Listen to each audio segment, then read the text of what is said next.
Viskas tiesiog įvyko. Mano tėtis buvo neatsakingas mokslininkas. Man reikėjo darbo po pamokų ir netyčia jis mane pavertė nesunaikinamu. Nuėjau į keistą parduotuvę. Susipažinau su gan įdomiu vyruku. Nunešiu tau galvą. Dabar aš saugau geruosius Velvėjaus gyventojus. Jie mane vadina, o jis buvo. Jūs žinote vardą. Tu kapitonas. Teisingai, Henry. Laiko bėgant aš supratau, kad būti superherojumi per didelis darbas vienam žmogui. Jam reikėjo pagalbos, man reikėjo bendražygio. Aš, Henris Hartas, prisiekiu niekada niekam nesakyti, kad esu kapitono slaptasis bendražygis. Atlikta. Dabar mes pučiam burbulus ir kovojam su nusikalstamumu. Geras jausmas.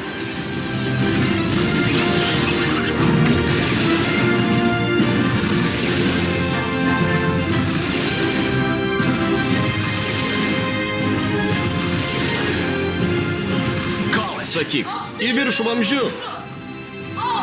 Mano batas.